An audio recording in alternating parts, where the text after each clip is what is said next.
Hey, everybody. Welcome back to DDJs Inferno, the show where we discuss men and survival in a gynocentric society. And on this show, we're going to have Ask Yourself, a vegan YouTuber who's been known to debate a variety of different people on the internet on the subject of veganism and is a pretty reasonably well-known debater. So I ended up meeting Ask Yourself after the Jack Green stream, the Jack Green stream, and say that 10 times fast. And we ended up having a really good conversation. And afterwards, we decided that it'd be cool to stream together. So here we are. With that in mind, Ask Yourself, welcome. Yeah, man, thanks for having me on. I also had a great time talking to you. I don't know if we'll be able to recreate that level of awesomeness, but we can just shoot the shit and see what happens. Yeah, absolutely, absolutely. So, obviously, I'm a relatively new tuber, the new YouTuber, I should say. I like that new word there. That's good. Yeah, I'm a new tuber. Yeah, there you go. I just made it, guys. TM, new tuber. With that in mind, though, talk about your YouTube channel. Talk about what got you into YouTube, and yeah, take it away. Yeah. Okay. So, I mean, I have basically a philosophy channel. The main topic is veganism. I sometimes hit on other things like politics, where I think DDJ and I align decently. Sometimes talk about stuff like AI. What got me into YouTube? Well, I got into veganism originally. Obviously, I used to eat corpses and secretions, but I realized that this was wrong after watching Earthlings. That was enough to persuade me to go vegetarian. When you say secretions, are you talking male secretions or female secretions? My audience is concerned. Yeah, I think we're talking about female cow secretions, like milk. Definitely. Oh, okay. I went elsewhere with that. I was just curious, just making sure. I will point out, though, if you're buying animal products, then you are actually paying for someone to beat off the male cows to extract their male secretions. So worth mentioning. Anyway, I saw Earthlings. That made me go veg. Saw the Gary Yourofsky speech. That made me go vegan. I'd get in it on Facebook with people. I'd get into these really long, like 1,000 comment threads, just battling it the fuck out. And it got to a point that eventually I thought, this is so infuriating. I'll post on Facebook and I get mostly just mockery and some shitty comments and like 1 or 2 votes. You know what? I want to create some kind of resource where I can send people when they give me these same stupid arguments. So that kind of led to me making my first video, put it out, Vegan Games shared it. I got a bunch of people subscribing and they just wanted more. So I just kind of kept going and then it just developed from there into a channel. Okay, awesome. And how long have you been on YouTube? I think about 2 years now. If you check my social blade, it'll say 1 year longer than I actually have because I had the channel for about a year before uploading my first video. Okay. And I know, like, obviously you're here as a guest on my stream. I know you've been on other streams. Talk about some of those streams and kind of what you've discussed on those.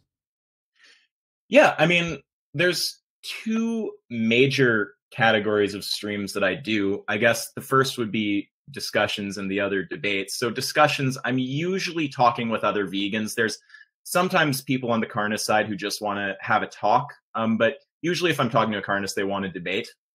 So yeah, I'll do just streams talking with whoever it might be, whether it's Vegan Gains or other vegan YouTubers, smaller channels, and then I'll debate people also. So I've debated a handful of people. We debated the Warskis, Roaming Millennial, Ranting Monkey, Cognitive Thought, Garapy, I mean, a bunch more. Friended, Sinatra Says, although Sinatra was pretty chill and that was more of a conversation than a debate.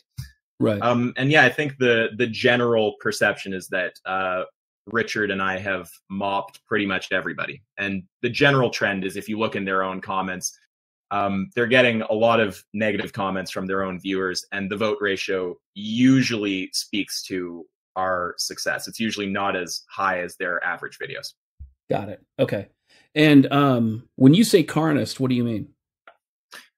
Someone who is, I mean, you would probably use the term meat eater. I would say carnist or flesh eater just because meat is a bit of a euphemism. It doesn't actually make us aware of the fact that we're talking about consuming the body of an innocent being that didn't want to die.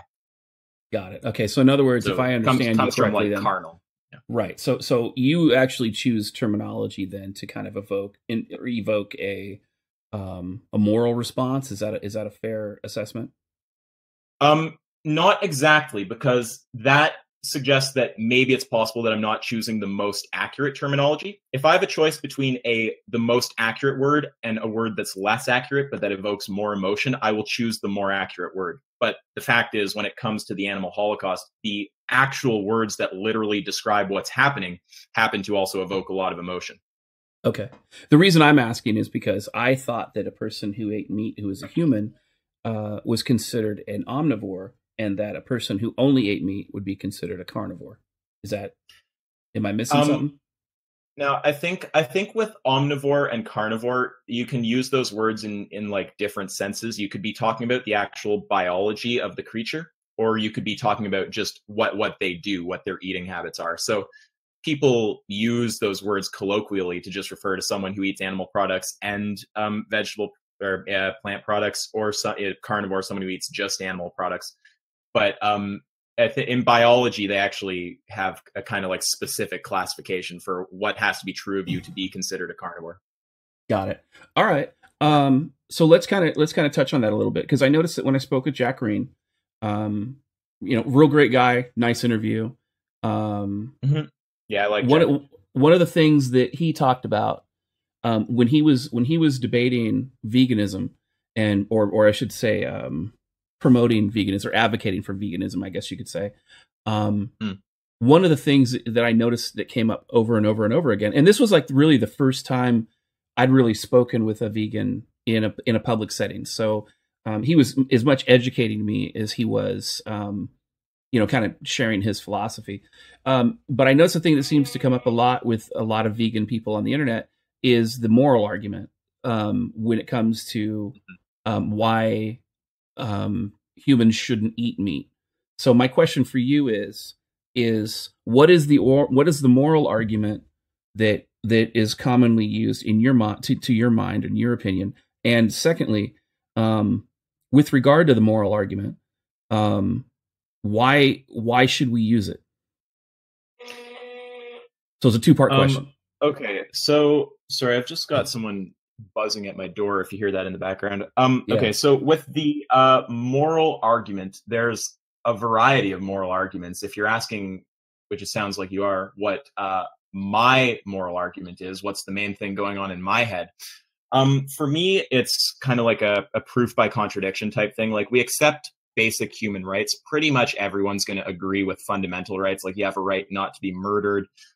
You have a right not to be raped. And I think that when you say that for humans, you say, like, just going with murder, for example, it's wrong to murder a human, but you say it's fine to murder an animal, then implicit in what you're saying is that there's actually a difference between the two that justifies the difference of treatment. So for me, the ethical argument comes down to, what exactly is that difference? And if it were true of humans, would it justify the treatment for humans? So people will try to say, oh, animals are less intelligent. Okay, well, do you think it's fine to murder a human who's less intelligent? Oh, well, animals don't see their death coming. Okay, well, is it okay to kill a human if they don't see their death coming? Sorry, it sounds like somebody's killing a goat in the background. You want to go harass him? Hey, man, I'm sorry. I'm in the middle of a live stream right now. I'll be free in like an hour or two. My bad. Really sorry about that, man. That's okay. Yeah, it sounded like a goat was dying, so I wasn't sure. I was like, this guy says he's a vegan, but he's killing a goat. What the hell? No, I'm playing. I was gonna ignore it, but yeah. So basically, just returning to examples of potential differences that would justify the treatment difference. So people might say, oh, an animal's less intelligent. Okay, are you fine killing less intelligent humans? An animal doesn't see its death coming. All right, is it okay to kill a human if they don't see their death coming? It's natural to kill an animal. Okay, it's also natural for humans to kill each other. Do you think that justifies it ethically? They might say it's a source of nutrition. Okay, well, if humans were a source of nutrition, would you accept that for humans? So basically, we realize that whatever you try to propose, it just ends up creating a situation where you would have to bite the bullet on rejecting basic human rights in order to use it consistently as a justification. So you end up, by using this argument, reducing people to either inconsistency, where they'll say that justifies murdering a human or an animal, but not a human, or absurdity, where they will in fact bite the bullet and say the thing justifies murdering humans too, But at that point, their position is pretty absurd because they're arguing against basic human rights, and most people won't get on board with what they're saying. And then the second part of your question, which is, why should we use the moral argument? Well, I don't actually make a lot of claims about we should use the moral argument. I mean, I think that depending on the context, it's possible that other things will be more persuasive than the moral argument. Personally, the reason that I use the moral argument is because I care about the morality of the issue. That's the thing that compels me to speak about it, and I want other people to understand it. That's just what I value. Okay, so let me ask you this. In your mind, so when we talk about human rights, in your mind, when you say human rights, what is it that you specifically mean?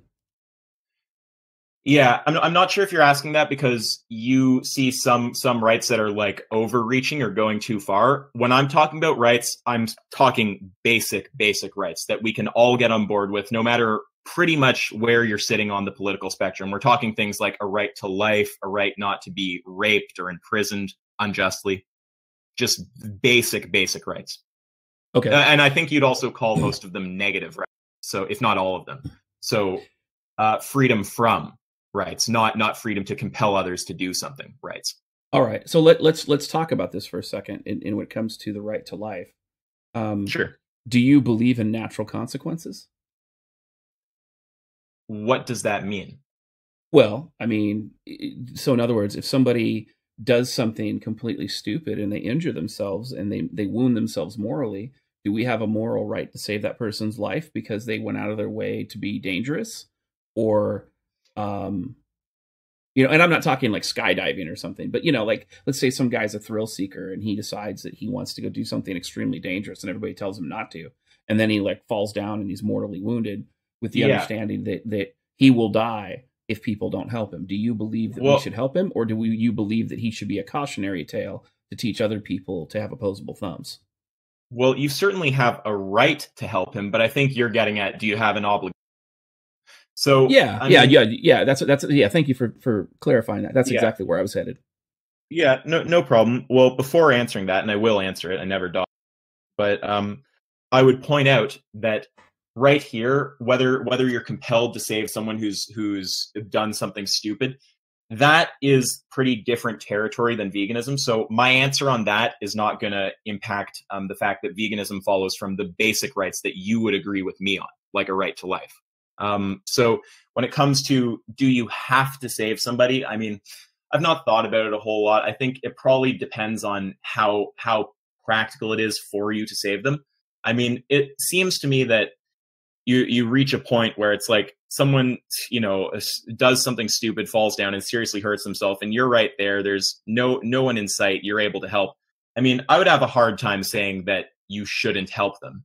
Should you be compelled by force? No, probably not. But I think that it would be the right thing to do. But eventually you can create enough separation between you and the event that it starts seeming pretty ridiculous to say that you should have anything to do with it. So it's a bit vague, but that would be my general answer there. I want to just push back for a little second on that. Sure. Because regardless of what you think about whether people should be compelled to save other humans, you agree that no one should be allowed to stab another human for no reason, surely. Oh yeah, absolutely. Listen, when it comes to, so we're on the same page. Like, you know, I don't know what you know about my background or my history, but without going into that, I mean, there's videos that I talk about my history. DDJs Inferno is a 90-minute video where I talk about some of the things I've been through. And people who've seen me stream on the TFM show or Tommy Sotomayor or, you know, my own streams, they know a lot about me. I will never advocate for avoidable violence or unnecessary violence for another human. I just won't do it. And there's never justification for it. The only time that I could see justification for violence is if it's a reasonable response to violence visited upon you. Yeah. Okay. So I agree with that. And I guess the reason that I bring that up is because when you start asking using like the same word, right, or you're talking about obligations, like when you're talking in the realm of rights and you're trying to see if I think that we have some of these like positive rights, like obligations to do things for other people, the reason that I make that separation there and I say, look, you only need to be on board with basic negative rights for me to argue you to veganism is because I don't want to make the task harder than it needs to be for me. I don't want to have to defend a bunch of positive right stuff. You don't actually need it in place. So I just make that separation so that no one gets the kind of subtle impression that my belief in veganism is contingent on beliefs like you should be compelled to help someone if they do something stupid. It's not. It's just contingent on that fundamental level of negative rights. Like you have a right not to be murdered that we can all agree on for humans. Absolutely. Okay. I can agree with that. Totally. I guess where my disagreement with the moral argument when it comes to veganism is that animals aren't humans. And so I have a difficult time personally. I have a difficult time applying a moral argument to animals when I would apply the same moral argument to humans. Now, I don't think that with that in mind, I don't think that I think that my ethics, when it comes to the ethical positions, I think my ethics are the same. It's just that I think that comparing animals to humans when it comes to basic human rights, I think is comparing apples to oranges. And so I guess so explain to me, because again, I'm not necessarily challenging you as much as I am questioning you, like legitimately questioning you. Yeah. Why should I apply the human rights standard to animals when it appears to me? And again, most of my debate knowledge is from court and from feminism. So this is a different realm. But why should I apply human right standards to animals when animals are not humans, if that makes sense? Yep. Oh yeah, I understand exactly what you're saying. Okay, well, before answering that, I just point out, when you're talking about humans, I think that view of morality you just gave is very noble and reasonable. You're saying, I don't believe in unnecessarily fucking with anyone ever. It's just a bad thing to do. Now, it would sound a little funny to say right beside that, but I think it's fine to just fuck with animals for no reason and, whatever, who cares? So if you want an actual argument, though, for why I think that, it fundamentally comes down to, can you actually differentiate animals from humans in a way that would justify the treatment for humans if they possessed the difference? So when you say it's okay to not give basic rights to animals, but it's okay but we should give basic rights to humans, and the justification for that differential assignment of rights is species, well, you wouldn't actually accept an appeal to species if it were used to deprive you of rights. So if an alien species were to say, well, we understand you suffer, we understand you're sentient, you have a will to live, all that good stuff, but species, though, so we're going to kill you, you wouldn't actually accept that logic. So you'd be contradicting yourself by deploying that logic when it comes to animals. Okay. Yeah, I would say that, but I don't think that animals and humans are the same species. The other question, the other thing yes, I will concede, let me concede something here real quick as well. Sure. I don't think that animals should be fucked with and be treated with cruel and unusual punishment either. And so, and let me, if I can finish.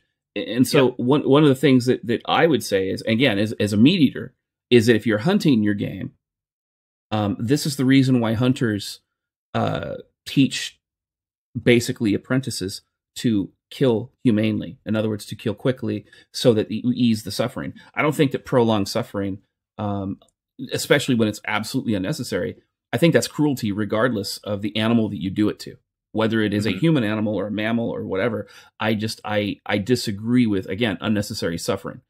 Okay. And I don't think that punishing an animal or visiting violence upon an animal for the purpose of enjoyment or for purposes of like some kind of dark triad psychopathy, I don't think that's right. And I would agree with you there. So I just want to make sure I conceded that.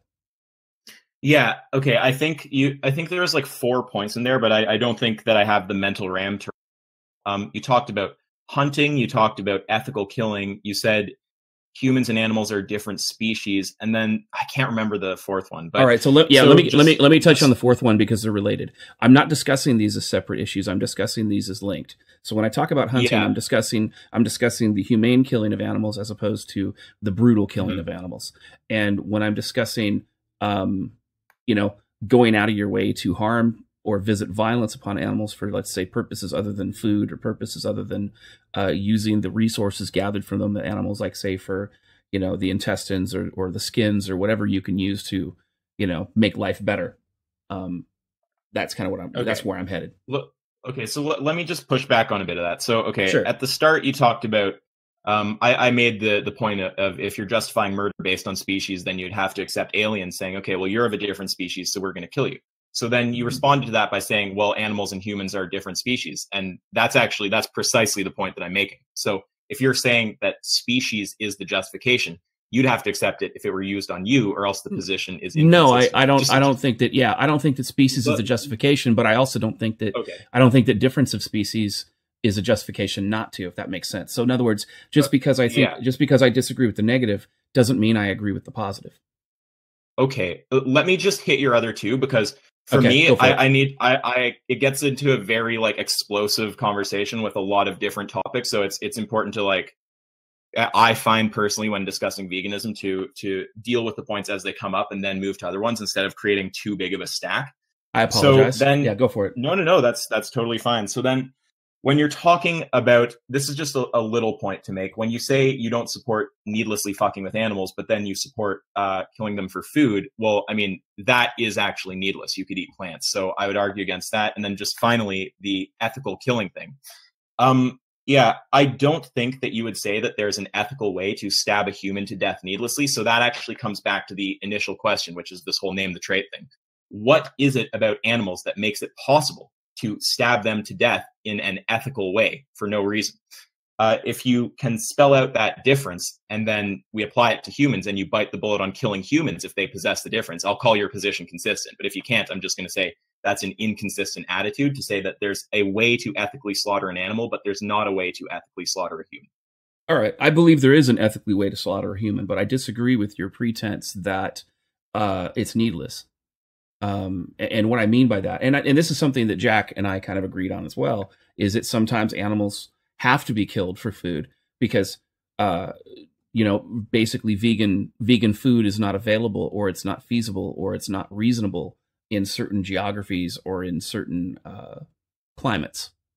So with that in mind, and when I say justification, if a man kills a child or a man harms a child and he's sentenced to death for it, well, we're going to ethically kill his ass, and we're going to feel good about doing it because the utilitarian aspect of human society says this is the right thing to do. That's why we have the death penalty. Now, there's a huge disconnect amongst people whether or not they agree with the death penalty, and I'm not saying that I support or disagree with it, but I will say this: when it comes to child abusers, fucking kill them all. Give them 7.62 millimeters in the chest and call me in the morning. Okay, now, but with that in mind, hear me out. Mm-hmm. But with that in mind, you also made the same statement where you say that justifying killing humans needlessly, if you can't do that, then you can't do it for animals. And all I'm saying is that I disagree with the pretense that killing animals for food and killing animals for resources is needlessly killing. Okay, well, I just used the word needless because you had used the word needless, but we can, if you want, we can just refer to the actual act itself. So when it comes to the death penalty, I am not for the death penalty, but again, my views on veganism, it's a bit of a different topic, so I'm not going to go there right now. Sure, that's fine. Yeah, so when it comes to there's an ethical way to slaughter a human, I mean, of course we can agree that there's an ethical way. I mean, if you're talking about self-defense, if you're talking about, we won't agree on the death penalty, but we can agree on some for sure. Self-defense, or like in a war, a just war, something like this. Yeah, so now to be specific, we're talking about ethically stabbing a human to death to make them into a hamburger when you can just eat a plant. Right, but even beyond the ethics of the issue, they've done studies where they found that I think it was in South Asia, like in the islands, they studied cannibals, and it turned out that apparently eating human flesh, the cannibals who ate the human flesh, they end up getting like this disease where they get holes in their brain. Yeah, it's Kuru. Yeah, so it's getting a little explosive. I'm not upset at all, but that's another different point. So just before talking about the health of it, when we're talking about, you're saying there's a way to ethically slaughter an animal. Yes. So that kind of, it went into, well, there is a way to ethically slaughter a human. So I'm saying, yeah, sure. Okay. If we want to talk about things like war, defense killing, sure. But the core point is there's not a way to ethically stab a human to death to make them into a hamburger. So when you're saying there is a way to ethically stab an animal to death to make them into a hamburger, that brings us to name the trait. That brings us to what is the difference between the two that justifies that for the animal? And if it were true of the human, would it justify it for them? And then as for health, I agree there's negative health effects, obviously, to eating human meat. But you can't say that's the thing that makes it wrong. If we say that it's positive, or we create a medication that makes you able to eat it, you're not going to say, well, yeah, now it's fine to eat other humans. Well, I'm personally not a big fan of big pharma. So fair enough. Yeah. If you don't need to take extra pills, don't do it. And if you need to take pills, to avoid some kind of brain disease because you decided, you wanted human kebab or, long pig roast. Yeah, maybe we should talk about eating something else. I'm just, but I get it. As for the other point, though, what do you think there? Can I get a concession for the fact that there's not an ethical way to stab a human to death to make them into a hamburger when you can just eat a plant? I will concede to that particular statement with the understanding that I'm going to disagree when it applies to animals, because I believe we're discussing animals and oranges. And with that said, so we're on the same page. You make very compelling arguments, and you are a fantastic debater. It's one of the, after you and I had that conversation, and for those who don't know, I was in Ask Yourself server. I didn't know who he was. Somebody was talking to me. We were having this debate about MGTOW, and somebody was like, they invited me into Voice. And I was like, yeah, I'll jump into Voice. And God, I was there for 90 minutes? Yeah, it was a good conversation. Went for a while. It was a great conversation. It was a little bit of a gauntlet. I mean, there was some entertainment value there, but I held my own. Your viewers are welcome in my Discord too, just for the record. Right, you can always bring your people in there. I appreciate it. And it was funny because everybody's like, well, do you know who this guy is? And I'm like, no, I don't know who he is. He's like me. He's like some anonymous person behind a keyboard. I don't know. So, but we had this conversation with Ask Yourself and I, and we were going back and forth, and it was great. It was a fantastic conversation. And I was like, this is a guy I need to talk to on a live stream. And so, yeah, your debate skills are fantastic. You're extremely articulate, and your mental acuity is awesome. And so I can imagine. I appreciate that. Yeah. And I can imagine a lot of people, number one, benefiting from your debate style. And even though you and we know where we disagree, I think that the mutual respect is there. Even though I'm one of those filthy meat eaters who enjoys a good steak. Well, I'd also point out we've both seen each other concede points when it's necessary to concede points. So Absolutely. I don't actually think you're intellectually dishonest. Which the fact that that's the standard for a compliment on the internet these days is kind of depressing. But I'll take that as a high compliment. Thank you. It actually is, sadly, but yeah. So I do hope that I can eventually persuade you on this, because the thing that you keep coming back to is just saying that there's a fundamental difference. So that actually, even that DDJ produces a contradiction. So if you're saying the difference is there's a fundamental difference, well, someone can say, okay, well, there's a fundamental difference between aliens and humans, so it's fine for aliens to murder humans. Or there's a fundamental difference between white and black people. If you don't actually specify the difference, you don't accept just the appeal to some random unspecified difference, so you can't actually deploy that in the animal context. So when you're trying to say it's possible to ethically slaughter one and not the other, and the reason is just difference, whatever that means, you wouldn't accept that in any other context. So it's not fair to use that. Okay. I know that this is not supposed to be debate on. when you want to move off this topic, you just tell me. But yeah. I cannot help but respond when someone says something about it. So I know that's kind of the situation. Well, and I've seen you debate other people on the topic, and I've watched you just go, and you'll go to that train of thought. So I could have fun dragging you all around this topic, and it would just be awesome. But I'm not going to do that. So. I'm okay with that. Yeah. And again, I appreciate it as well. Now, before the stream started, and we are switching gears now. Sure. Before the stream started, you made a comment. You apparently noticed that, apparently there was a little bit of a disagreement between myself and, another YouTuber, Cognitive Thought. You want to, you said you knew a little bit about him. I mean, talk about kind of a little bit what your experience has been with him. 'Cause I really don't know him. So. Yeah, well, Cognitive Thought, I'm not going to say anything that I wouldn't say directly to him. And if you want to see my interaction with Cognitive Thought, our debate is on my channel and his. The vote ratio is pretty barbaric on his, and his comment section is filled with his own viewers telling him that he fucked up. So, yeah, I mean, he, I think that he made a video responding to my skeptic community debate challenge. We put out a kind of vegan debate challenge to the skeptic community, and then just annihilated like all of them. Richard and I just plowed through like the War Skis, Roaming Millennial. Just their comment sections are filled with destruction, and our uploads of the same videos are all massively positive.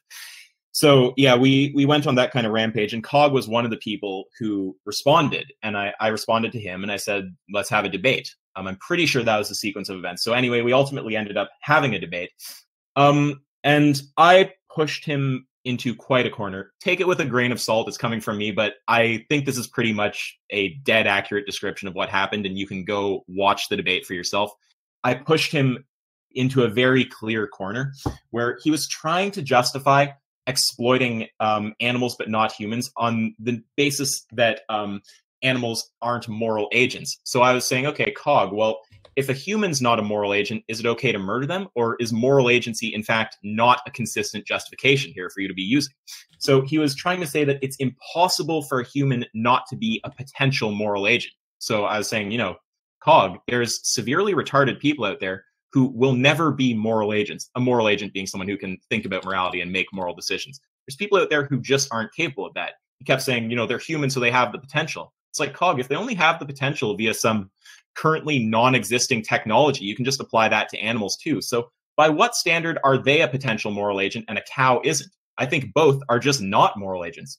So it got to a point that I just pushed him so hard on that question, and I wouldn't drop the question. Like right now, DDJ, you and I are doing just a chat kind of stream. It's not a debate. So if you say, let's move off that topic, you know, I'm fine with that. If it's a debate though, and someone is trying to dodge, I'm kind of known to like hammer relentlessly when that happens. So like everything he said, I would just say, okay, and that doesn't answer the question for this reason. So again, my question is this. And he would say it again. I'd say, okay, so again, that doesn't address the question for this reason.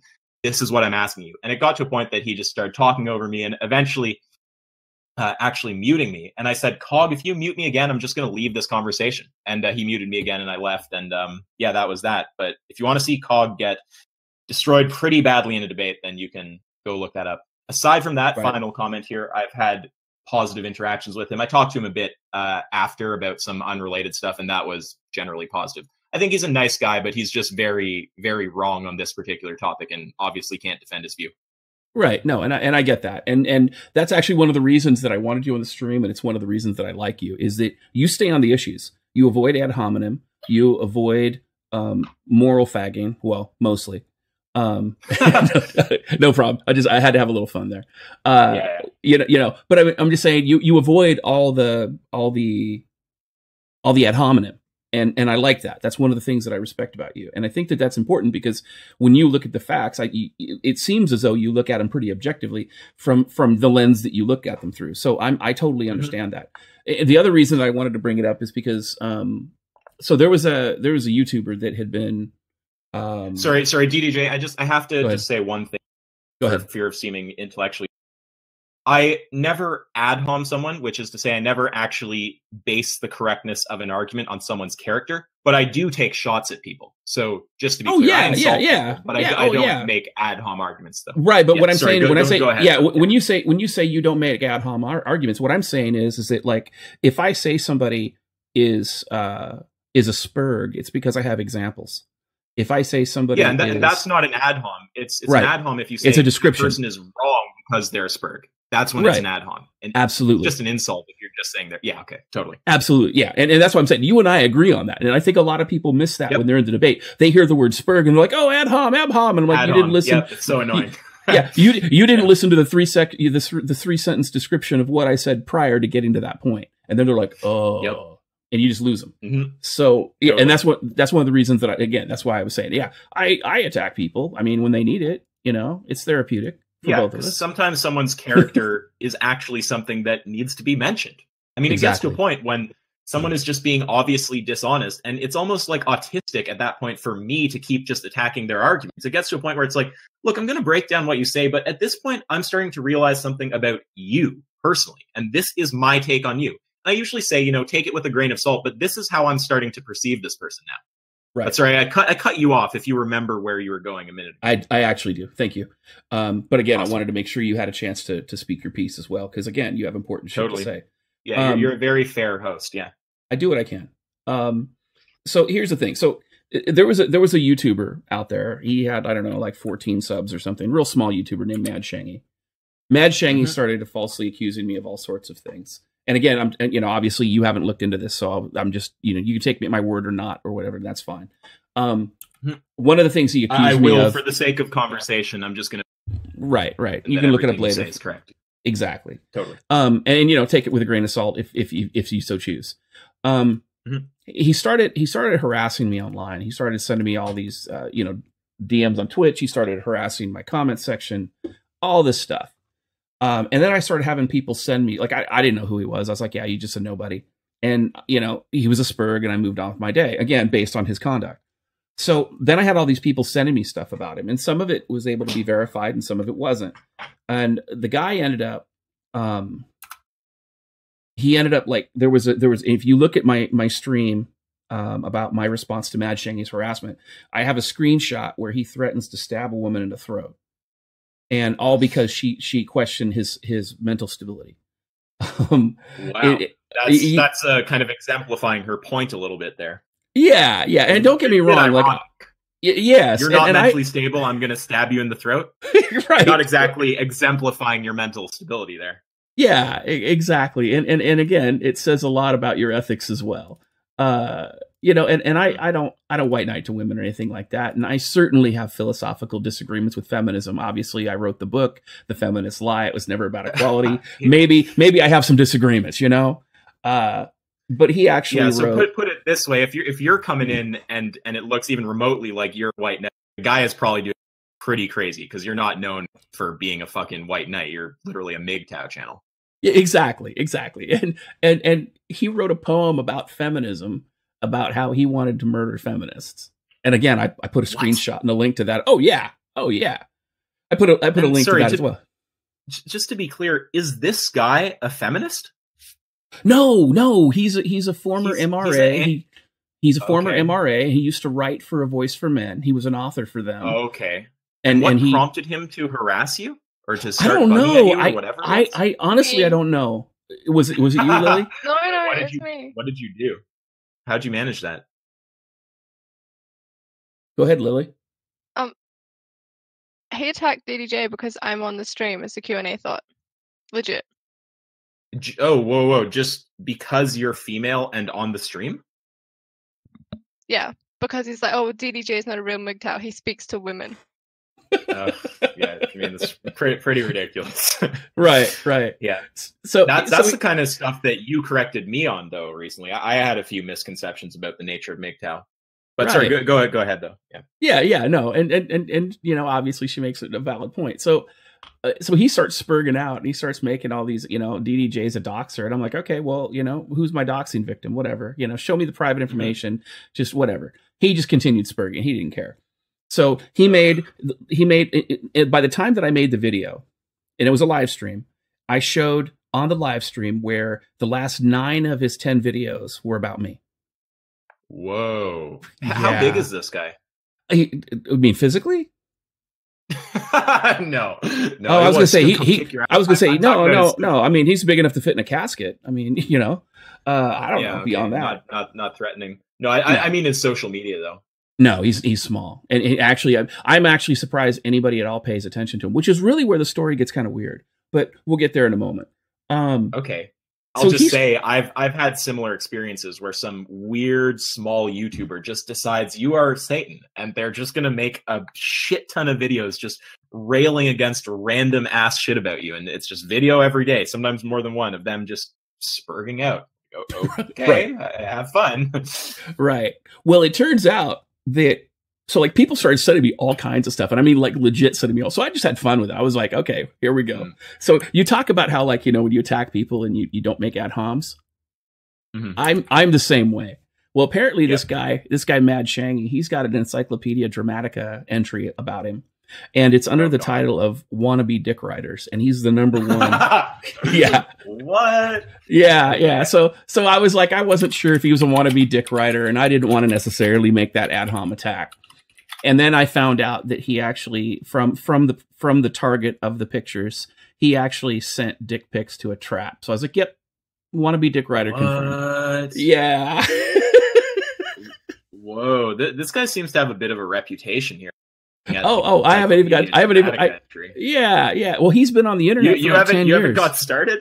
Okay, well, I haven't got started. I will just sit back and let you just recount the details of this guy.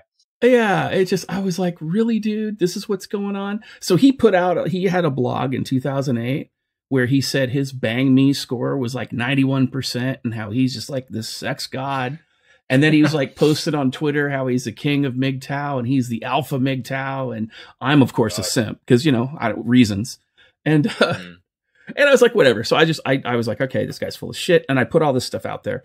Now, the other thing I did is I looked at his history. I joked around a bit, but then I got serious. I was like, look, somebody on Reddit said that this guy harassed some minor children from somebody, sexually harassed them.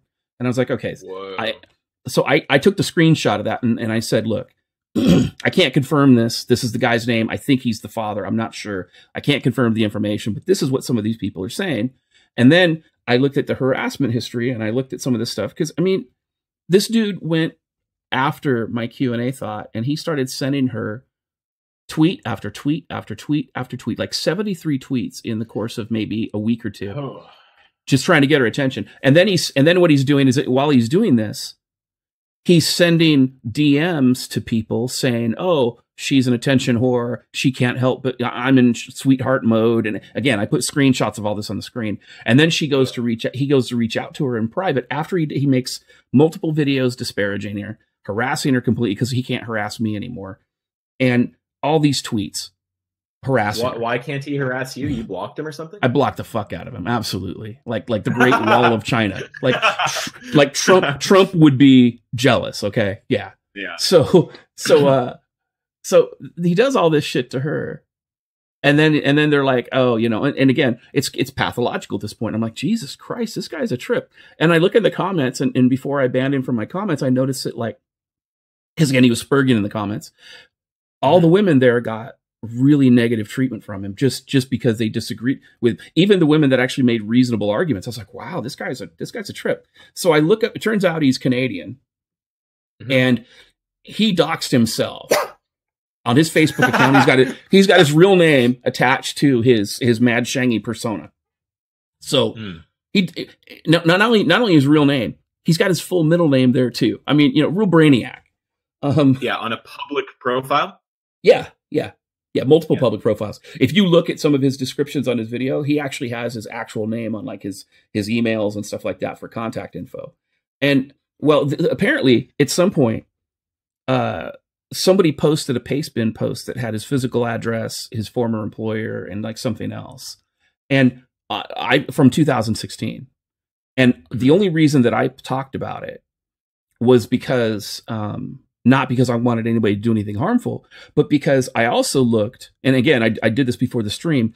It turns out that Canada, where he lives, has laws against cyber stalking. They have laws against cyber harassment, cyber bullying, and of course, it's the law that basically is like mean words on the internet are fine.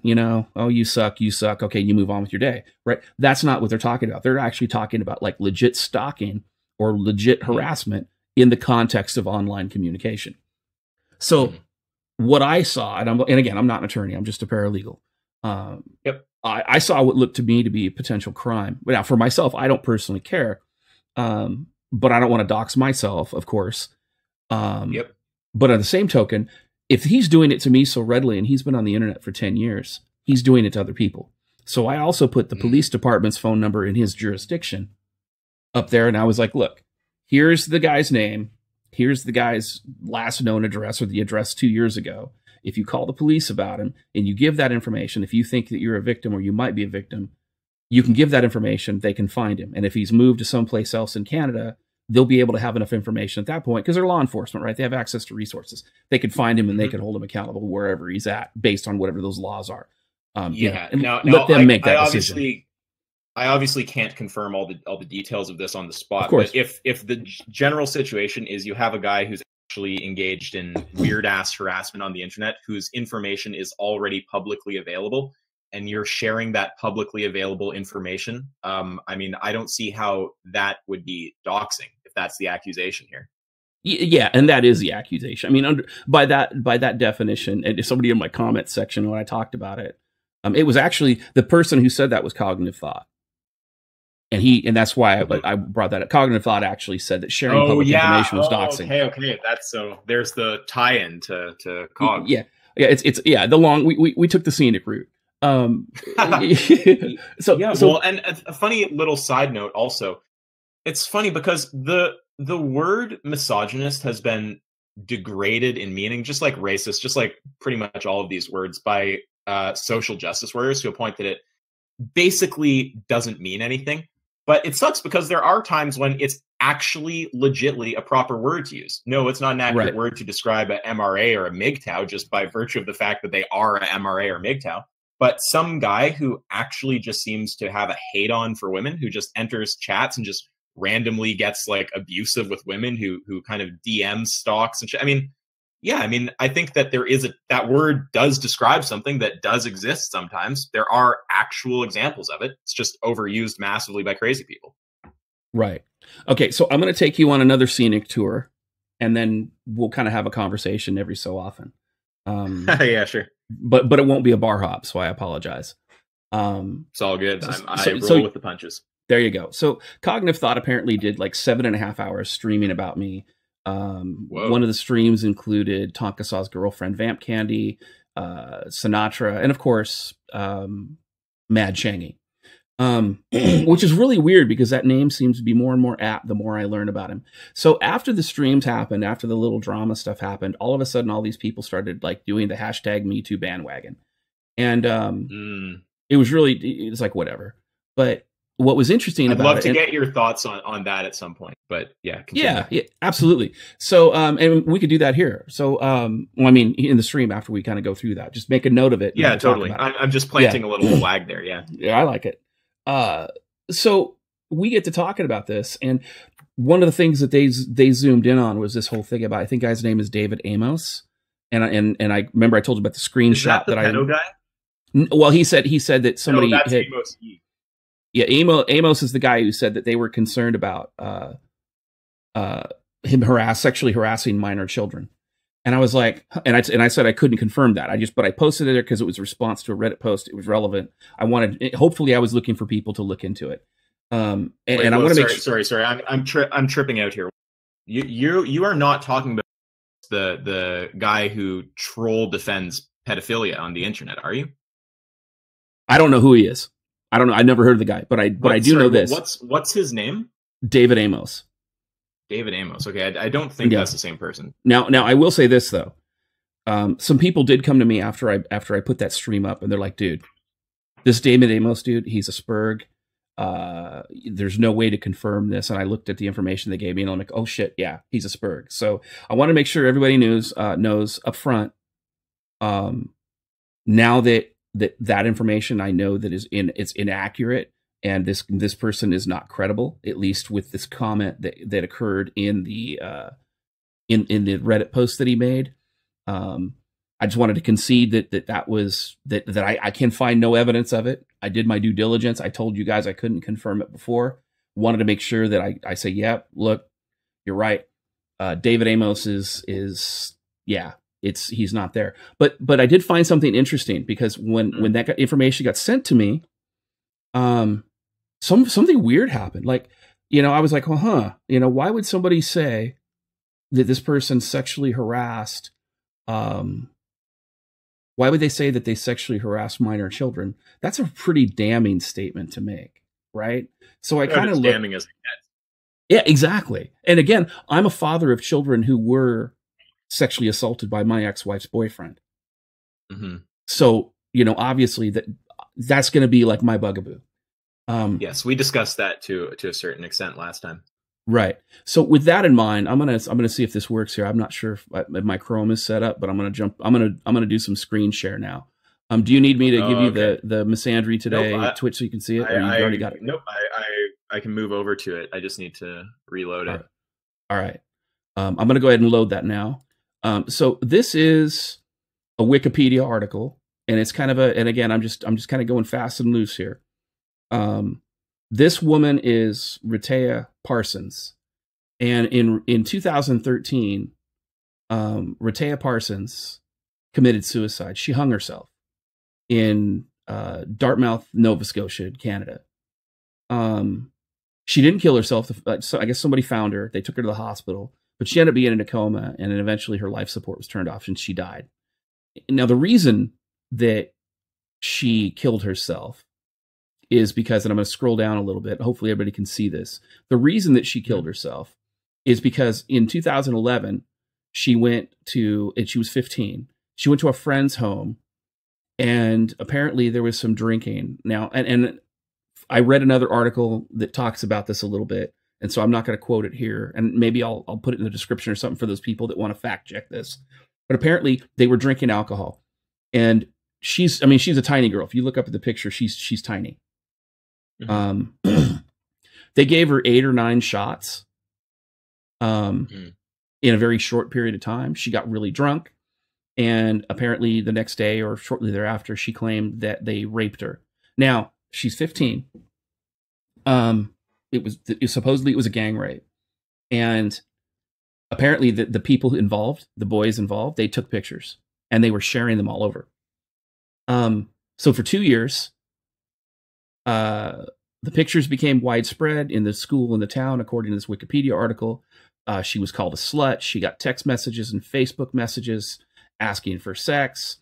Okay, here we go. The alleged rape was unreported until Parsons broke down and told her family, and then they called the police. 1 second. I just want to make sure I'm following what's going on here. The incident was photographed, and the photo became widespread in Parsons' school. The actual rape or the party?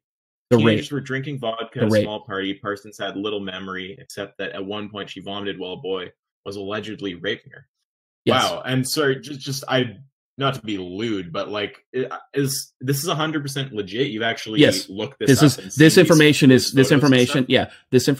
the Wikipedia is confirmed. So law enforcement has confirmed it. Okay. Now I'm not going to go searching the internet for child porn, nor am I going to go searching the internet for gang rape porn. So I personally, you haven't seen the photos yourself. If it's confirmed by the police, then that's sufficient for me. I wouldn't need to see right. it. Now, I will say this. They investigated, and the police said there was insufficient evidence to lay charges, and so they chose not to.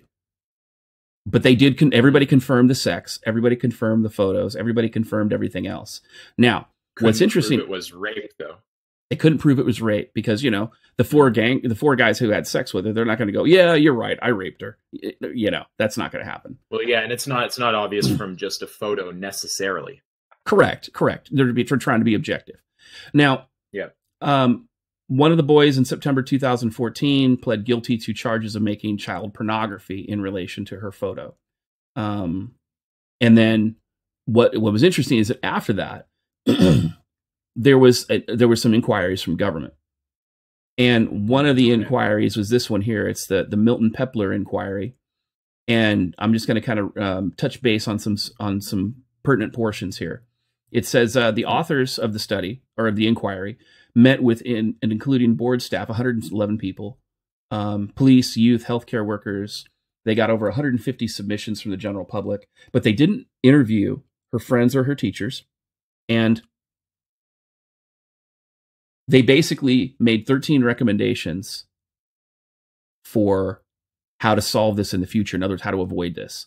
And, a lot of it, better communication with parents, stronger anti-bullying, anti-sexual aggression policies in schools, restorative justice for people to learn from their mistakes. Basically, they didn't have systems in place to stop this sort of thing, so they just recommended to do them. Okay. But again, I'm just reading some of these right now. Yeah, go for it. So it's very strange that they would do a whole inquiry to any of her friends or teachers. I mean, that seems like such a gaping hole, no pun intended, that I just Right. I don't get that. Yeah. Right. And that's the thing, is like basically what they found is that everybody dropped the ball. And then there was a second inquiry that happened because they wanted to look at the prosecutor's office. Sorry, can we just go up to that for a sec? So I'm just looking at these recommendations.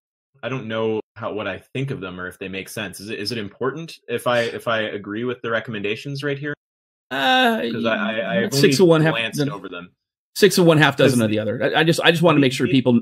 I'm broad stroking this. We're not going to talk about this. Okay, Okay, and these are their recommendations. The people who did this inquiry for Correct. How to prevent future gang rapes like this.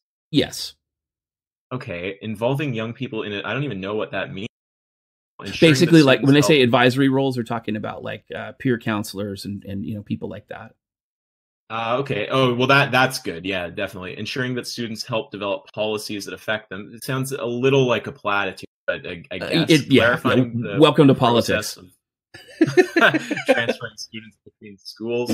Yeah, like I guess what was she at a new school when this happened? She had just gone there. Now it's my understanding, and I'm not sure. It's my understanding she switched schools and the harassment continued. And I want to address a statement in the chat. Oslo, wait for it. The reason I brought this up is important. So now there was a second inquiry. I'm going to jump forward. The second inquiry. Okay, yeah, go ahead. Okay, the second inquiry is called the Segal Inquiry, and this was into the conduct of the prosecutor's office. And okay, sorry, just let me think about that. Into the conduct of the prosecutor. So that was when they were prosecute these guys who were in the photo.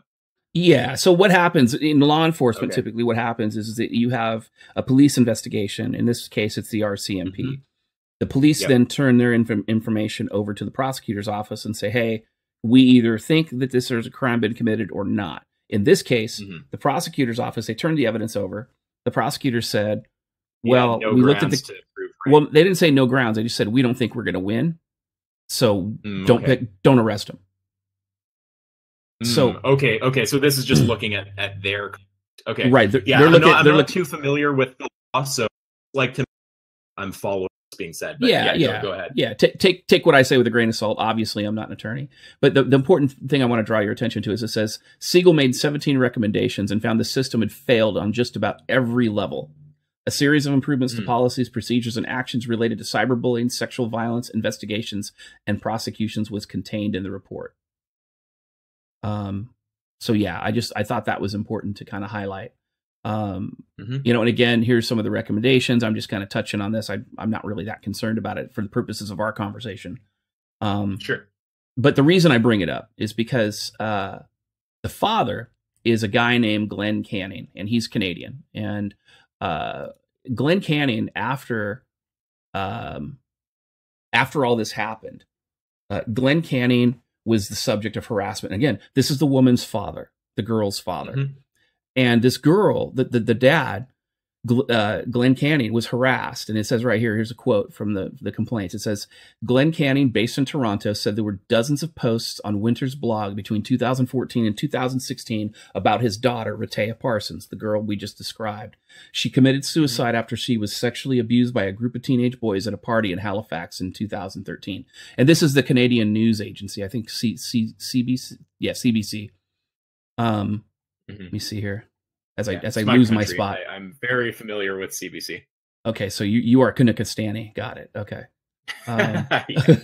Fair enough. It says Cannon had discovered his daughter and his family were the subject of blog posts after someone contacted him and told him about him. The blogs focused on Rehtaeh was just disgusting and sick, Canning said. It just broke my bloody heart in half to read that. It was cruel and even crueler to know that the guy did it for no reason other than he enjoyed hurting somebody. Yeah, I mean, can you imagine being a father? It's absolutely a trip.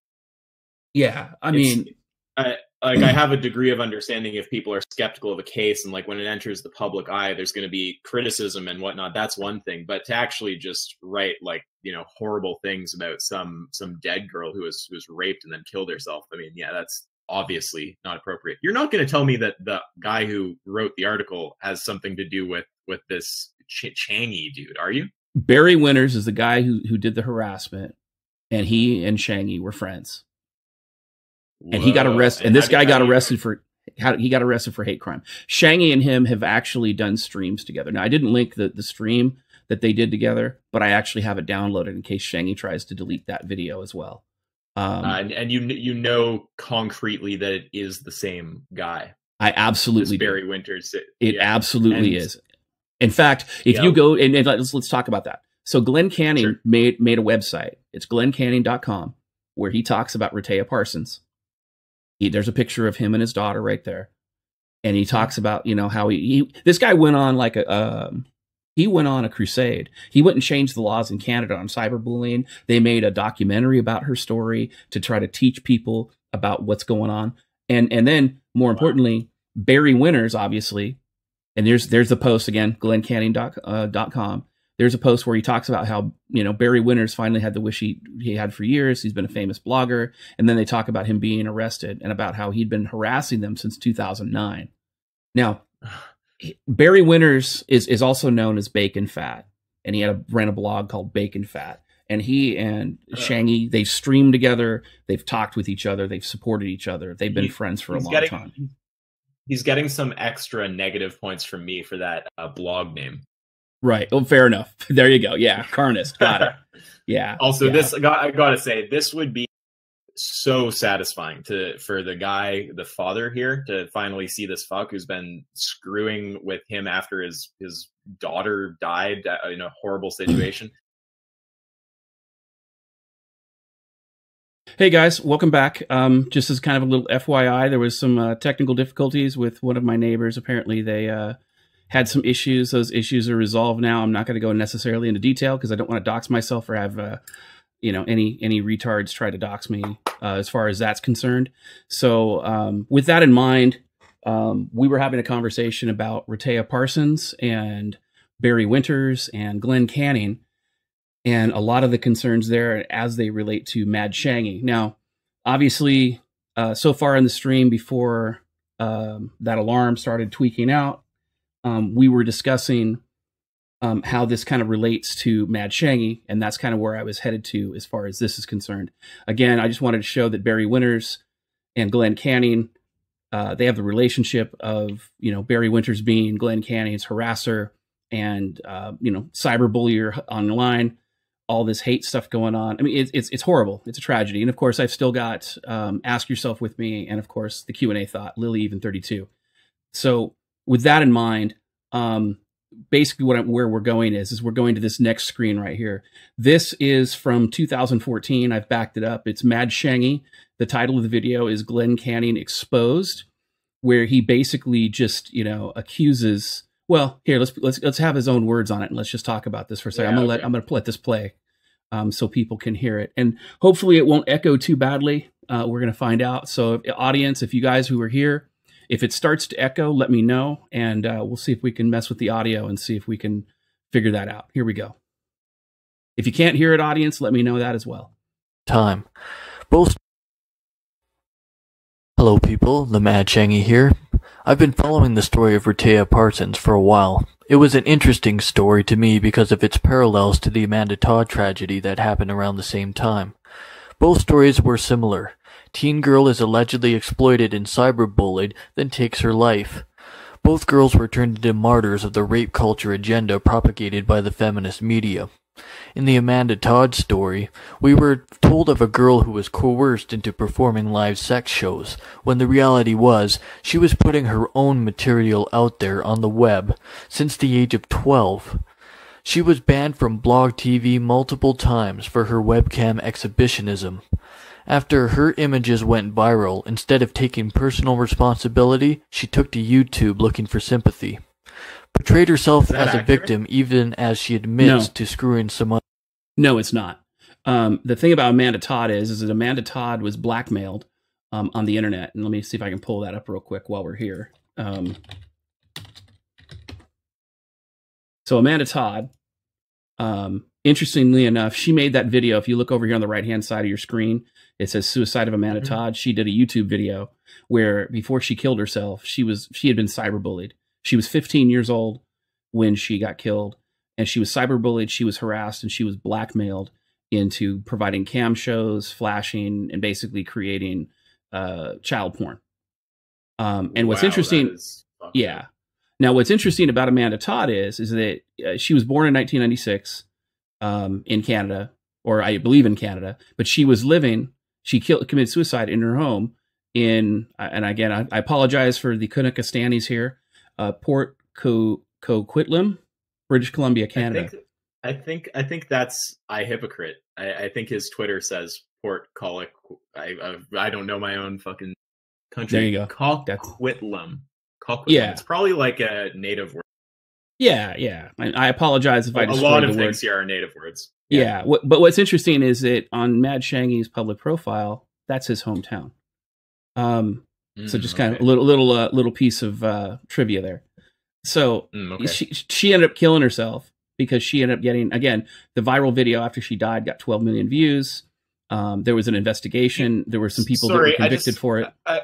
I just have to ask, you're not, are you implying that he was involved with? I don't know. No, not this. No, but his video was talking about it. And he's made other videos. Yeah, I was going to say it sounds like a slight stretch, but no, that's not even what you're saying. Okay. No, that's not what I'm saying. And all I'm saying is that Mad Changhi actually is basically saying that this woman, or this young woman, is a slut, and that she made up her story and killed herself. Okay, so this is more of his pattern of just basically always being against the women regardless. Correct. Of facts. Yeah. Correct. So he goes in, he talks about this, and we don't necessarily need to play much more of that video, just so you guys get the idea. For those that are interested, this video is currently public. It hasn't been pulled down yet. Title of the video is Glen Canning Exposed. It was published on July 1st, 2014, so almost 4 years ago. But it's there. It's available. Anybody wants to look at it. I'm actually more concerned about this video. This is a video that Mad Changhi talks about where he's actually going after Rehtaeh Parsons, much in the same way Barry Winters was. And he basically says that Rehtaeh Parsons was lying. But there's a piece of the video that I really want to show you, and I kind of want to get your viewpoint on. So let me go ahead and see if I can find it and play it. And for the audience, I apologize. So let's see if we can get this started. And, of course, the only thing we heard from the police is that there was an investigation and they thought that there wasn't enough evidence. I mean, I keep hearing about these viral photos that apparently were on the internet, but, I can't find those. So I'm kind of concerned about that statement. So apparently... Yeah, you explicitly said earlier you're not going to go photo. Yeah, well, first and foremost, if you anywhere in the first world, if you go and search for photos of child porn, or you search for or the evidence of a crime, that is a crime. Child pornography is a crime. And this thing about Rehtaeh Parsons, there were people. This is the woman here. There were people who were arrested and prosecuted and convicted for sharing her child porn. Yet Mad Changhi has just admitted what it seems to be. Oh, okay. This is what you were saying when you're saying he is searching for photos of a 15-year-old woman either having consensual sex or being raped. Now, I have to say, my thought there when it first got mentioned to me was, I mean, obviously that has nothing to do with being interested in child porn, but just for the sake of confirming the facts, I asked you, had you seen that? So I'd be clear that I don't actually think there's a moral problem with looking for the evidence to make your own evaluation of it. But, I obviously don't agree with actual child porn. Well, yeah. And more importantly, I guess the thing that I'm concerned about the most is, who's Mad Changhi? And why does his opinion at the end of the day matter? Like who is he? What's his official capacity? And why is he? And the reason I bring it up is because in the case of Rehtaeh Parsons, in the case of Amanda Todd, these were two women who were harassed relentlessly online, and both of them, as a result, one was either pressured into sexual assault after being completely drunk. And again, because, and I'm not, and here's just so we're on the same page. I don't necessarily think that every time a woman gets intoxicated, it's rape. I'm not of that camp. I disagree with feminism on that. Don't necessarily think or strongly disagree. Hear me out. Well, hear me out. This is a 15, or I'm sorry, Rehtaeh Parsons is a small 15-year-old girl. Okay. Yeah. They gave her at least 8 to 10 shots. Oh yeah. No, I'm not talking about her. I'm saying specifically. So right, but like say if a 25-year-old woman has, you know, one drink or two over the course of a meal and she's eating at the same time and all that, and she just chooses to consent to sex, that's one thing. But a 15-year-old girl who's been given 8 to 10 shots of alcohol and then everybody runs a train on her, I think that's there's that's ethical issues, right? And more importantly, searching for her child porn, whether it's consensual or not, I have an ethical issue with that as a father of children who had been sexually assaulted. Okay, I don't think that I can get on board there. I can completely get on board, obviously, condemning of this, and this is totally fucked up, but I can understand looking up the photos for investigative purposes. Right, but if you do and somebody found your IP address, like say if law enforcement found your IP address, you'd go to jail for it. Yeah, I'm not making it. Yeah. I just want to make sure. Yeah, I just want to make sure that you're clear. I mean, yeah, I get that. I'm just saying that the legal view, and again, I'm not an attorney, but I know a lot about this because, again, my children went through this, or at least the abuse part. The issue that I have is that either he's admitted to searching for child porn, or he's admitted to searching for photos of rape. And you don't think that I don't know anything about the. You don't think that they would concern for, you know, what is the context of his looking for this stuff? He has no official capacity to do it. It's a legal violation. It's a criminal act in every first world country. That's the thing I mean, that's I don't question the legal part. Yeah. This is a very clear crime. And, you know, assuming that he actually looked. You know, the fact that he said he couldn't find anything implies that he looked. And my concern about this, and this would be a concern that I'm going to ask Cognitive Thought about this, is this the guy you want a white knight for? Is this the guy? Right? Is this the guy that you want to destroy your credibility for? You know? Absolutely. And that was my point, was that, you know, at the end of the day, you know, and again, to determine whether or not he's guilty or innocent or whatever, that's for law enforcement to decide. I know what my personal opinion is, and it's not a legal opinion, but it's my personal opinion. And I also know that Barry Winters, one of Mad Changhi's friends who he's streamed with, he's actually charged with a hate crime for doing the exact same thing that Mad Changhi was doing.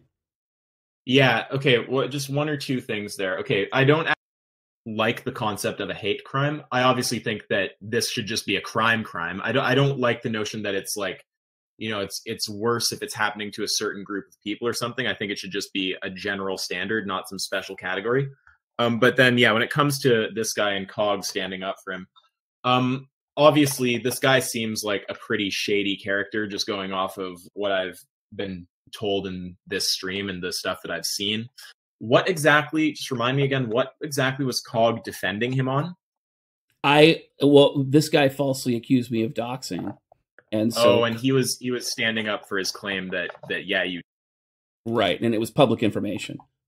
So my concern though is again, the guy that he is white knighting for is not a victim. Not only is he not a doxing victim, but he's not a victim of anything else. And, you know, one of the concerns, a lot of people try to reframe this as, oh, you know, DDJ has a personality conflict with Mad Changhi. People say mean words on the internet. That's fine. Blah, blah, blah. That wasn't the reason that I made the stream.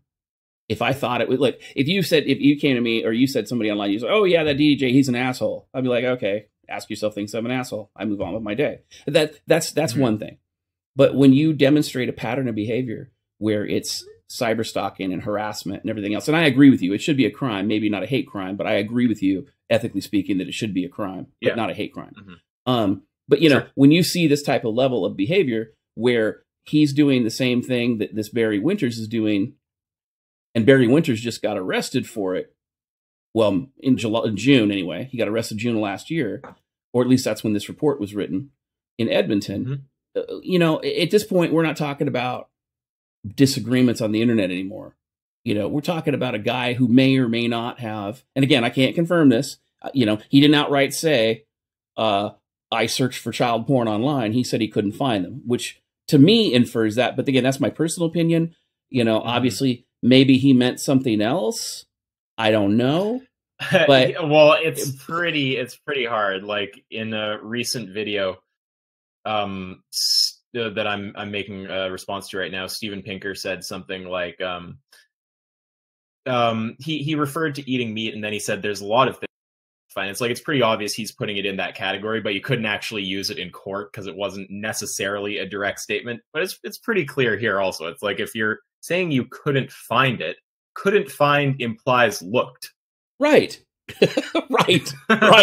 Right. I mean, hello, welcome to Logic 101. It's just, you know, and I just... So I will totally agree with you that I don't think that this is the hill that COG wants to die on. Definitely not. Yeah, and again, you know, it's like if I'm a doxer, then the Doxing Bible is a local phone book. You know, if we're sharing if sharing public information is doxing, then you know, the phone book is now the doxer's Bible. So it's retarded. Yeah, I sure. Can I say something? Yes. Yeah, what's up? Okay. I don't know why it bothers me that, like, with certain aspects of everything, Changhi knows the truth and he has completely neglected to tell COG. Like, he's just forgotten to give him the facts. Be specific. What exactly do you mean? What is he not telling COG that he should tell him? Well, for example, there's this thing about, like, how many tweets were sent when. Changhi knows when he sent the tweets. He knows how many he sent, and he knows how quickly he sent them. COG was prepared to be corrected on that. Changhi didn't correct him. He just let him fall straight on that sword. Yeah, I hear that. Yeah, that's some sketchy behavior. Yeah, so I agree. This guy seems, from what I can tell right now, definitely sketchy. So yeah, and my opinion is this: COG probably had good intentions, but I think that if he looked into this guy a little bit, he might be like, yeah, I don't know how I feel about defending this dude. Yeah, and my concern, he's been taken advantage of. I agree. I agree completely, and that's the thing that I'm concerned about is that, you know, not everybody's going to like me, right? I mean, I'm going to say some things that might offend some people. You know, maybe some feminists might not be my friend because I wrote a book. You know, the feminist lie. Maybe they might get a little excited about that, or, you know, maybe some people might disagree with my stance on marriage. Okay, that's fine. Those are philosophical disagreements. We can have those, and you and I have disagreements. But again, you know, we can still be civil to one another. Of course. You know, and so, but my concern, like I said, is that, you know, when I say you, the general you, not you, when a person, when they promote some kind of allegation that is false, but it's easily debunkable at the same time, it really makes you wonder. And then, and again, I honestly think that cognitive thought, I agree with Lily. I think that cognitive thought is probably a good guy. He's probably not a stupid guy. And I didn't really know who he was prior to this, other than Rose Blades had spoken highly of him before this whole fiasco started. And she was trying to get us to stream together because she thought it would be a good conversation. You know, so, and it just, for whatever reason, it just didn't work out at that point. It was 4 months ago. But he, you know, cognitive thought really went hard on this. He spent almost 8 hours, not including the time that it took him to do the pre-scripted video about me, basically hammering on me over this false allegation and white knighting for Mad Changhi. And the sad part about this is that this information that I got was from people just conducting really simple Google searches. None of this was rocket science. None of this was esoteric information or anything like this. And so, you know, I guess my concern is that, you know, and again, obviously the people who took part in that stream who were white knighting for Changhi, I mean, it was Sinatra, it was Vamp Candy, it was COG. And to Sinatra's credit, I didn't hear anything from the little bit that I listened to. I didn't hear him say anything that was negative toward me. So, and I know that he and I have had some disagreements in the past, and you know, I've watched a few of his things, and you know, I don't think he makes bad content. So, you know, no, for whatever. And just a little note on Sinatra. I found him to be a generally like polite, pretty amicable guy. I don't agree with him, but we had a totally fine conversation.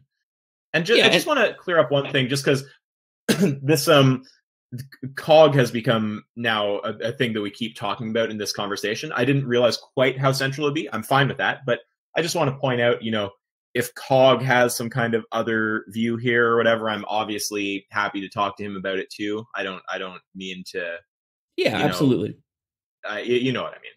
Yeah. Well, there was a lot of the pressure. There's been a lot of people who've come out to me and they're like, "Oh, we'll go on the Kumite, talk to COG on the Kumite," and I have issues with their format, and so I said, you know, if you want to come on my stream and talk to me, I'll talk to anybody, and that still goes.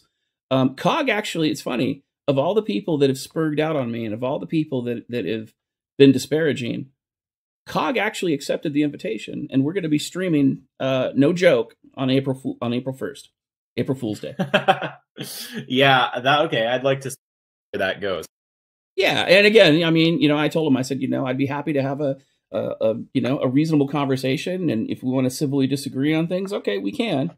But I don't want to have the spurting. I don't want to have the ad homs. I don't want to have the drama that's unnecessary. You know, sure. I want to have just a decent conversation.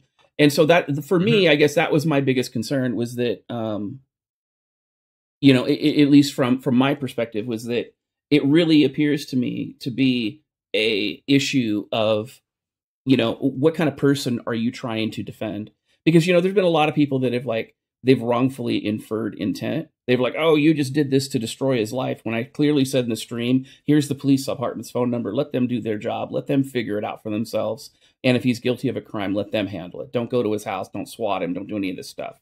And I've had a couple people come to me in private, and they've said, you know, even though his address was public, maybe you can blur it out. So I plan on doing that. I've got a guest in from out of town, and I'm going to be working on that. So yeah, because I was actually gonna go to somewhere kind of like that, but then it seemed to pass out of my mind, because there is a bit of a gray zone where it's like, no, it's not doxing, but it is information that would, you know, hard to come by. You'd have to go on a little bit of search to find it, and honestly, it appeared in the very honestly, it appeared in the very first search engine that I had like 6 people do a search on him, just a random search, not even including the address, and it came up 5 of 6 times. Yeah, no, I'm not even necessarily. I don't know the details here, so I don't know what category this information falls into. I'm assuming that you're being honest and that it just shows up there right away when you search his name. But just in theory, like philosophically speaking, obviously there is some of this stuff that's in a gray zone where it's like, no, it's not technically doxing, but it is probably a dick move because it's hard to come across. So, you know, why go publicize it? But again, I'm not saying that's the case here with what you've done. I don't see any reason to think that if you're saying I can just Google it and that's what's going to come up.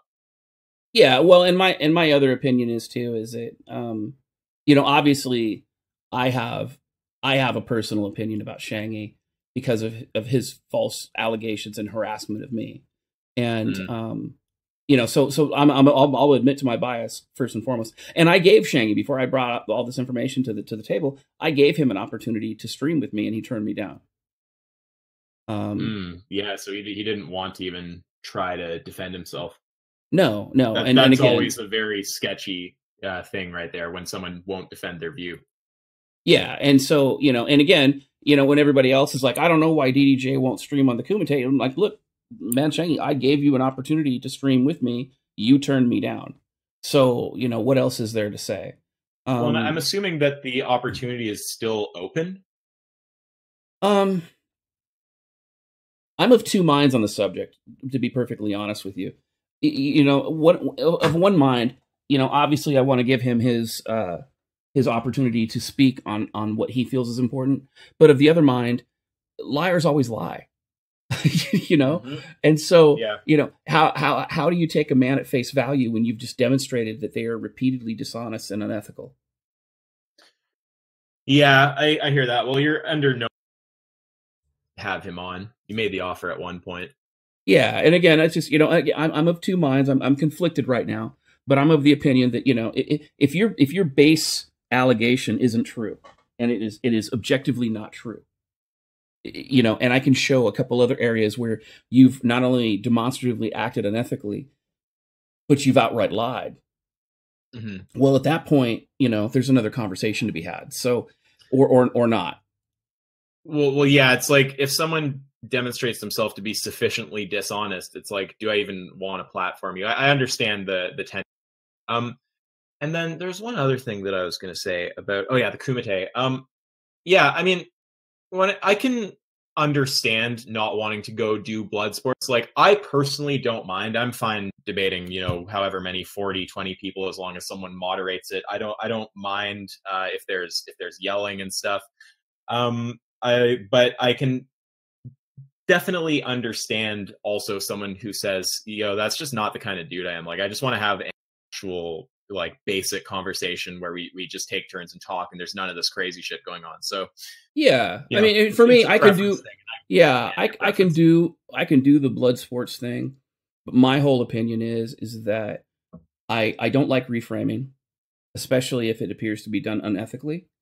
I don't like unnecessary ad hominems. I don't like unnecessary interruptions to be used to throw somebody off, or tangents or obvious deflections.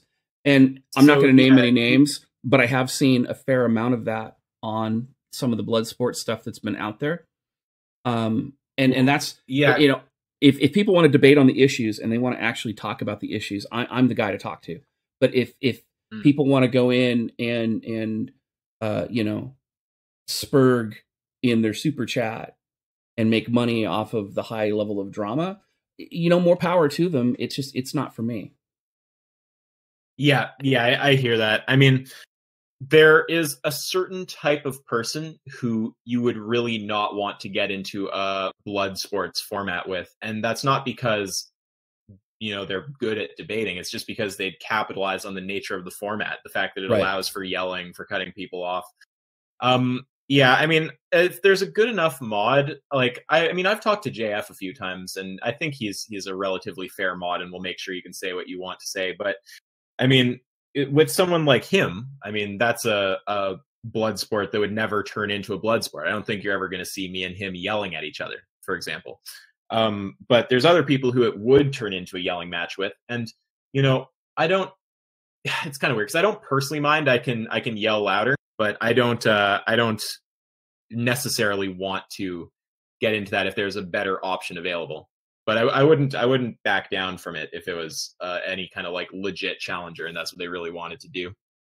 But again, I'm not saying you have any kind of obligation to sports. Well, yeah, I'm of the opinion. Yeah, and I'm of the opinion that if they're really concerned about the issues, we can have the one-on-one conversation about it. We can have it here, and then there you go. And if they have a motivation other than the ethics or other than the actual issues themselves, well, that would be the reason they would turn me down. So, and again, I'll talk to anybody within reason. Yeah, I mean, there could be other reasons that turn you down. Like, they may perceive it as some kind of biased format. But, I mean, when you make it pretty, it's got mute power. We're just going to have a respectful conversation. We can both talk one-on-one. I'll listen to you. You listen to me. It's pretty hard to, at that point, pick any issue with the format. So it seems like you'd have to just, if you're saying no to that, but yes to blood sports, it seems like you'd have to be just concerned with something like, being able to yell the other person down, or maybe the views you'd get on there or something. It seems a little suspect for sure to say you're down with that, but not with just a friendly conversation. Right. So, and like I said, I guess my concern in part was, number one, since COG has agreed to do a stream together, I'm happy to do that. But at the same token, I want to make sure that he's aware of this. So, part of the doing this stream was to kind of inform him a little bit of some of the background information, to concede where I could demonstratively prove that the unverified concern was wrong about David Amos, which I did earlier.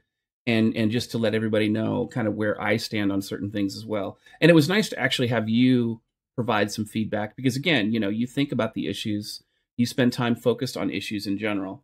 And you're a good debater, and you're considerate in your responses. And so I appreciate that. So being able to kind of bounce some of this off of you I think is useful to me because it gives me some perspective I may not have had otherwise, since you know, I don't have a lot of people around me that I can have that kind of conversation with, if that makes sense. Yeah, fair enough. I mean, I obviously, when I'm not deeply involved and don't know a lot about it, I don't have a whole lot to offer, but I'm always happy to, you know, bounce ideas around with people who I like talking to. I appreciate it. I think at this point we can open up to Q&A.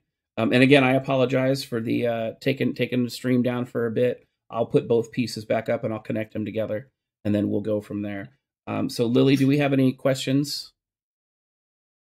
Yeah, not too many, but a couple. Okay. Are we ready? We are. The first one's super important. From Grizzly, for the guest. Are you a soy boy? A soy boy? Yes. I guess that depends on your definition of soy boy. If by soy boy you mean some kind of, you know, emasculate beta orbiter cuck or something, then no. If you mean someone who consumes soy, then yes. So that would depend on your definition. All right. Okay. Next question. And I've just been told I need to be louder. Is this better, Cassie? Yes. Oh, better. someone mentioned, I see one comment there about the flag, about Me Too. We should maybe hit on that too. Oh yeah. Let's do that. Let's cancel the questions real quick and let's hammer on Me Too. Go for it.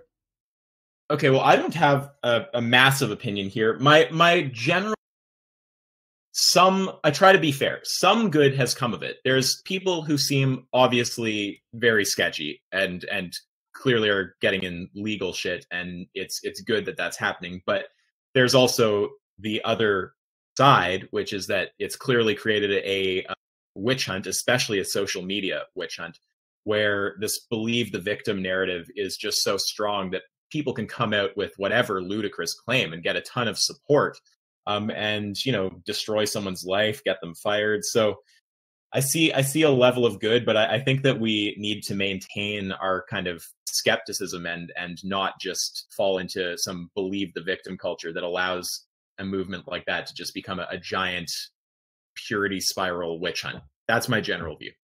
Okay. So I am the parent of 2 child sexual assault victims. And in my time working in family law, I have helped defend innocent people who've been innocently or falsely accused of that sort of thing, as well as helped put down people who were accused, who there was evidence for, and, you know, you want to hold them accountable. So I have a real issue with this idea. And one of the main issue I have is with false allegations is that they damage real victims. Real victims don't get the help they need because too many people are lying about them. And yeah, that's a basic principle. Everyone should understand not that as children. Exactly. When it comes to the Me Too witch hunts, it really frustrates me because, you know, a lot of the more rabid feminists out there, they have this belief that feminists are still oppressed or women are still oppressed. And first and foremost, the first thing they do is they reframe an opposition to feminist ideology as a hatred of women. And in doing that, that's disingenuous to begin with, because obviously an ideology is not a gender. When I refer to sex anyway. So absolutely. It's no different than calling saying that there's some kind of racism going on there if you don't like Islam. Exactly. It's like, no, that's an ideology. That's not a person. Exactly. And it's not a color, definitely.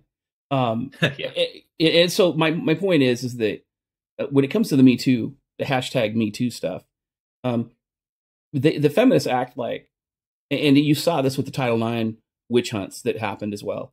The feminists act like that there's nobody to defend them. Like these women are just left out in the cold, and there's nothing they can do. You know, like guys can just walk up and pin them up against the car and take them doggy style with no consent and be like, "That's what you get." You know, welcome to the patriarchy. And that's how they treat it. And the reality is that even before feminism, we had 3 organizations to solve these problems. And they're called police departments, prosecutors, and courts, criminal courts. And when you accuse someone of a crime, then you need to let the criminal officials handle it. And in chapter 5 of my book, I go in pretty hard onto the whole false rape allegation, witch hunts, and the whole fake rape culture. You know, RAIN is an organization, for example, I cite in my book. Yeah. RAIN even admitted that rape culture is not a real thing. They debunk it themselves, and they're one of the largest sexual assault organizations in the world. And they wrote a letter to the Department of Justice, which I include a portion of in my book, where I cite one to show that even they know it's bullshit. And I'll just throw in a little point here. No one would say that Western society is a murder culture or a robbery culture or a Chinese culture. Other things that form some, marginal segment of your culture are not then taken to be characteristic of the culture at large. So anyone who's calling it a rape culture is guilty of a pretty ginormous double standard. Exactly. And so when you look at the hashtag #MeToo people, you'll notice that the one thing that is missing in almost every one of these allegations is the existence of a police report. Mm-hmm. That's a real problem. Nobody's reporting this to the police. Now, that tells me one of two things. That tells me that feminists have done a horrible job in educating young women as to what to do if they're sexually assaulted. Mm-hmm. Or in the alternative, they weren't sexually assaulted and they're doing this for some other reason, which leads me to my next concern. The majority of these women who are making these allegations, or at least the ones that are in the news, right? I'm saying majority, and that's being hyperbolic. Let's just be real. The ones that we hear about in the news, almost every one of them, they all have publicists, they all have attorneys, and they are all suing for large sums of money. And interestingly enough, the ones that are celebrities all have careers that are sunsetting very rapidly. Now, I'm not saying that they're doing this for greed. Just want to make that clear. It's an interesting coincidence. Now, I will say this. You're pointing out that there is a motivation. You're not saying a specific person is necessarily guilty of being driven by that motivation. The incentive is there, nonetheless. Exactly. And there's a huge incentive to be there because the people that they're going after, at least the ones in the news, are very well-heeled and rich men. Now, when it comes to some of the other rape allegations that are out there, there's actually some basis to this view. If you're familiar with a feminist attorney named Gloria Allred, she's got a daughter. I forget what her name is right now. But her daughter was caught selling rape allegations to news outlets against Donald Trump. So basically what she was doing is that she was acting as these supposed rape victims' a publicist or agent, and she was brokering deals with news outlets, and these women were getting paid to repeat their allegation. Now, in the United States, we have a criminal law called witness tampering, where if there's a financial motivation for a person to lie or they get paid to tell a story, that could be potentially witness tampering. Again, I'm not an attorney. I'm not sure if anybody's committed any crimes or not, but it doesn't really look good. Because this was confirmed. There were a bunch of news, contracts were released, statements were released.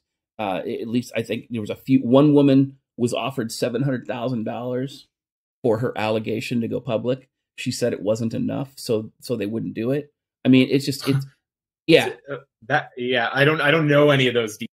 Again, this is all easily verifiable. Fucking crazy. Yeah, it's all easily verifiable. This is all public information. I'm not doxing anybody. No. Sorry, that's not going to get old. No, it's all good. There's honestly, man, there's ongoing jokes that I will never stop making. So it's totally fine. I'd also just make one little comment about people. There's this notion that if a ton of women accuse a particular man of something, that he must be guilty of it. I think that the likelihood of the accusation being true is actually probably inversely correlated to how wealthy the person is, because the more wealthy they are, the more incentive there is to try to get money out of them. So when you see this rape accusation dogpile, there can be a level of opportunism that's happening there. So I'm not saying that is the case or that we should dismiss these things. Obviously, we have a legal system specifically for dealing with this kind of stuff. But there's an incentive, and the more money someone has, the stronger that incentive is.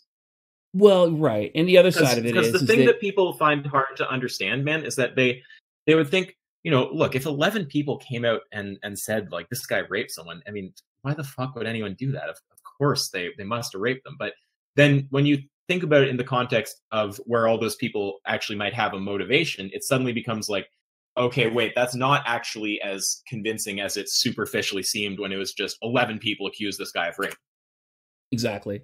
Yeah, and the other side of it too is again, I think people too, and I use the hashtag Me Too. I've used it against people who falsely accuse me of doxing, and to give it and to bring it back full circle there. Anytime you do a hashtag Me Too accusation, you got to have some evidence to back it up. Like there has to be some facts to support it. You can't just dogpile the accusation and just repeat it and keep repeating it and hope it becomes true. Because the reality is that, you know, just like a rape allegation, right? If you have no victim, you have no crime.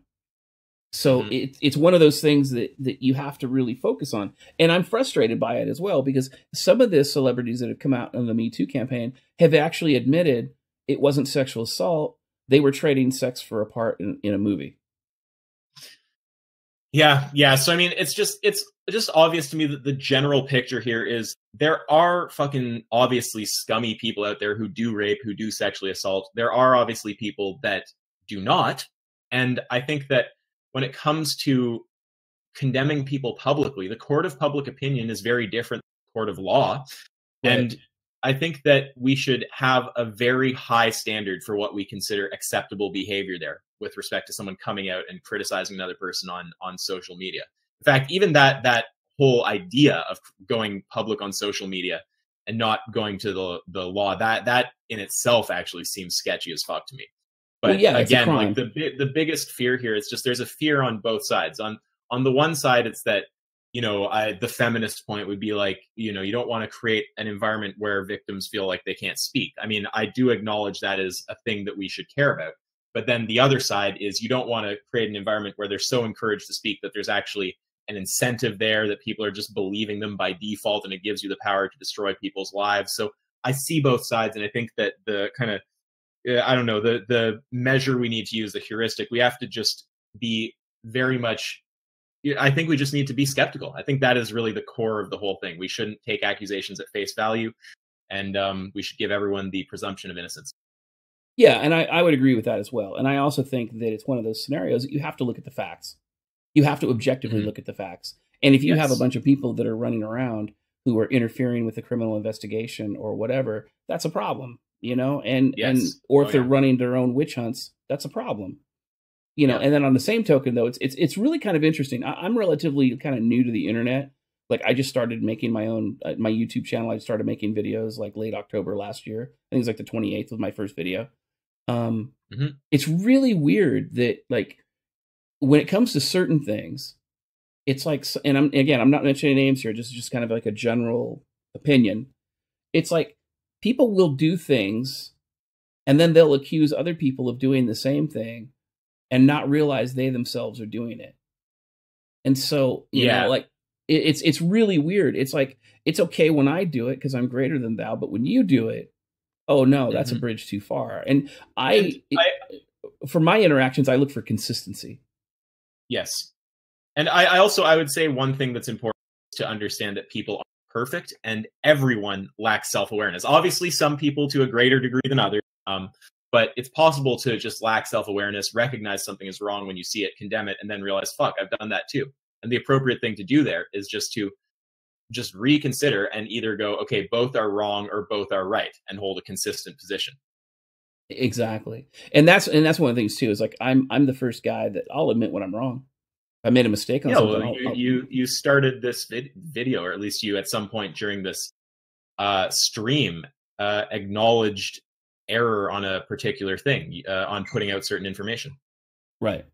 So, So with that in mind, let's go ahead and move forward. And again, I apologize for everybody. We had a little bit of excitement in the stream, a little unforeseen circumstance, but it got handled. Let's jump back into the Q&A. Go ahead. Just before we go back, I've looked up my one post that I made on social media related to you. And this actually resulted in I don't want to say her exact connection to me, but someone got very mad at me for this post. But some of the paranoid feminist #MeToo posts are hilariously misleading and sexist. Is Canada a Chinese culture because we have some amount of Chinese? If not, then how is it a rape culture because there's some amount of rape? Rape exists, but rape culture is an article of feminist mythology designed to demonize men. Rape is absolutely reviled in the West, and anyone who suggests otherwise is very confused. And then I said, allow Christina Somers, a legit, not insane feminist, to explain basic reality to you. And I just posted one of her videos going over sexual assault. Right. Fair enough. All right, guys, let's go to Q&A. Lily, thank you for your patience. I know you wanted to get started on this, so go for it. Okay, then. All right, so next question is from Helsing. It's also for the guest. How can you say we kill animals that knowingly don't want to die, but at the same time you eat plants which are living things? Okay, the framing of the question was weird. How can I say those two things at the same time? Can you read me the question again? Okay. How can you say we kill animals that knowingly don't want to die, but at the same time you eat plants which are living things? Okay, I can eat plants which are living things because that's something I can do. And how can I do it at the same time as claiming that we're killing animals who don't want to die? Because that's also true. And the underlying assumption there is that vegans are concerned with life. We're not concerned with life. We're concerned with sentience. So if you want to talk about non-sentient beings like plants, I don't care what you do to a plant. If a plant had a brain and a nervous system and as a result of that, a subjective reality, then I would be ethically concerned with plants. But the other, so there's kind of two levels there. There's underlying level, this implication that vegans care about life. We don't. We care about sentience. And then there's the actual framing of the question. It was pretty poorly written, but it sounds like he's saying, how can you simultaneously support eating a plant and say that we're killing animals who don't want to die needlessly? Well, because I can eat a plant physically and it doesn't conflict with any of my ethical beliefs, and because it's true that we're killing animals who don't want to die. Okay. So you've got a 2-level answer there. All right. Next question. Okay, for the guest. Do you believe animals are cognizant, I think the word is? Cognizant? I guess it would depend what you mean. They're sentient. I'll look up cognizant. Cognizant. I don't know if that's... Having knowledge or being aware. Yes, they're aware. They have awareness. Why would you think they're not aware? They have a brain and a nervous system. They have a subjective reality. If you look up the Cambridge Declaration of Consciousness, that's written by, I think, the largest panel of people doing brain research that's ever made a statement on anything of the sort. And they're talking about all animals having a basic level of sentience. I'll just bring this up super quick. Declaration of Consciousness. So yeah, you can look up Cambridge Declaration of Consciousness, and you'll see this is a group of cognitive neuroscientists, and a prominent international group of neuroscientists, neuropharmacologists, neurophysiologists, neuroanatomists, and computational neuroscientists.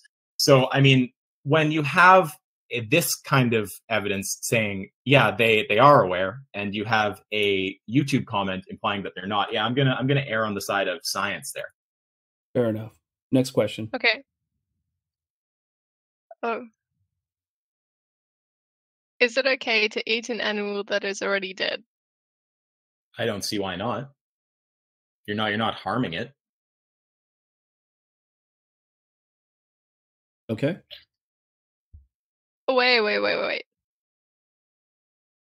What person eats a live animal? Yeah, what is what they mean by that?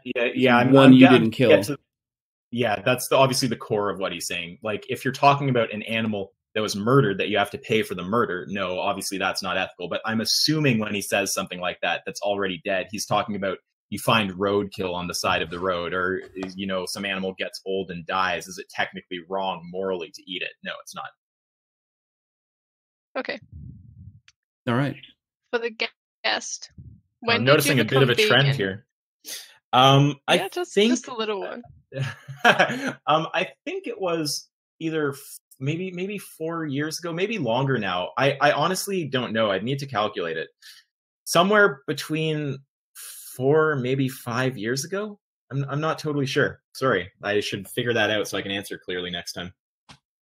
Okay. The second part of that question was, at what age and for how long have you been vegan? but I Oh guess man, that kind of it was links like, it. yeah, like I'm 25 now. It was sometime in my early, so it's been like a good few years, but I don't know specifically. Okay. For the guest, do you take any diet supplements or vitamins to help with your vegan diet? No, you can get everything that you require from plants. The one exception is B12, and you can get that. It's infused in any vegan product that imitates something that would contain B12. So, like, if you buy vegan mock meat, it'll have B12, and it's often even, I think, kind of a bit like how a guy with a small dick drives a Hummer. Like, some of the amount of, or a Corvette or whatever, some of the amount of B12 in these vegan alternatives is honestly just comical. Like, if you pick up a bag of field roast sausages, one sausage has like 200% your daily value of B12. So no, I just eat a diet that where you can get all your nutrients from plants. B12 is the only exception, and that you can get either you can take B12 supplement, or you can just eat products that contain it. So any vegan alternative to meat. Okay. Next question is for DA. Now that you burned it, you order Chinese or Domino's? I don't know. Probably seafood. I'm in the mood for seafood today. I might go out to eat. Leave the fish alone. Oh, I'm you know what? I'm gonna think of you as I'm eating the fish. Ask yourself. I'm happy to debate you on eating seafood. And it's fine. I've always hated that. Yeah. I've always hated that thing where they have, like, you can't eat meat on Fridays and then they eat fish. Right. Yeah, it's just That, totally ethically like, weird belief thing. Well, yeah, and it's also that's a just Catholic at the thing. level, even just at the level of language, it's retarded because fish is meat. You know what else it is? Exactly. You know what else it is? It's fantastic. So yeah, a lot of things taste good. I think you probably agree that if you didn't actually you may very well think that long pig tastes good. Doesn't mean it's no. I don't think I would. I don't think I would eat long pig. And no, wait. But if it was, no. They call it long pig because it tastes like pig. I mean, if you didn't know that it was human meat, you may very well enjoy it. Maybe. I mean, theoretically, absolutely. There's a word for that, but I can't remember it. I'm just making the basic point that the fact that I hear it. We can all agree it tastes good. Doesn't justify it ethically, but yeah. Sure. Okay. Fair enough. All right, next question. Is milk and honey okay to eat when they didn't kill the animal to obtain? Okay, well, with milk, I would give a very firm no, definitely. I mean, what you're talking about there is the animal does get killed, first of all. So when the milk output of the animal goes down, then the animal is killed because it's not economically worthwhile to keep the animal alive. Also, you have dairy cows who are repeatedly raped and then have their children stolen from them, which causes immense emotional stress. You can look up videos of this. They try to chase after their kids. They cry for days. And of course, the male dairy breed cows are just sent for veal and slaughtered as infants. So no, dairy's not ethical. Then honey is like a bit more gray, but personally, I still avoid it just because it's, if you go look at like industrial honey and how they produce it, you're just like crushing bees, squeezing them off of these plates of honey. And, you have to like clip the wings off the queen often to get it to stay in the thing. Got to keep gassing the bees. There's just, it's not offensive on the same level as like stabbing a cow to death, but I would say, yeah, probably still worth avoiding. Okay. Okay, next question. I'm going to raise chickens. Are they eggs okay to eat? No, I would really say that you should not keep chickens in captivity so that you can steal their eggs. You don't need a chicken's eggs to be alive. Would you want to be kept in captivity and then have your fucking eggs harvested? I don't think so. All right. Next All right, question. this one is our last one. It's a little off topic, but I think you guys will enjoy it. How beneficial would it be to change one's legal sex to female? What would be the pros and cons of that? Well, I mean, the far left would suddenly have a respect for me, that's for sure. Legally, I don't fucking know. I'm not qualified to talk about that. I can state my personal opinion. I personally believe that if you changed your your sex, number one, you would automatically be a member of the transgender community. So, you know, like I identify as a masculine presenting transgender lesbian. So not only am I a member of the transgender community, but I'm also a member of the LGBT community at that point. And there are, you know, like I can go to college and I can get financial aid related to and scholarships related to my now privileged status. I could apply for scholarships based on women. Like I can contact feminist organizations and I could apply for feminist scholarships. And of course, you know, if they turn me down, they'd be transphobic. So, you know, there's a lot of potential entertainment value there. But unfortunately, I think that my personal opinion is that, you know, you should identify as the gender that you're born with and leave it there, because those people who even undergo the surgery, and I'm saying the sexual gender, not the gender, not the social gender. I would say that, you know, if you're really looking at trying to improve your life, don't go undergo the surgery, because most of the people that undergo the surgery, they have, number one, they have to take drugs for the rest of their life. Those drugs are going to have all kinds of side effects and everything else. And there's been studies that have been done that have shown that the transgender community doesn't have a better quality of life post-surgery than they did pre-surgery when it comes to psychological health and everything else. There's some other kind of weird ones there. Like I think 80% of kids diagnosed with GID, if not treated, will grow up to be happy gay adults. I just want to fire back a little at your chat here. So there's a lot of in your chat like, oh, I like meat. You know, meat's good. I like tortured animals. Oh yeah, they're a little bit. They're trolly.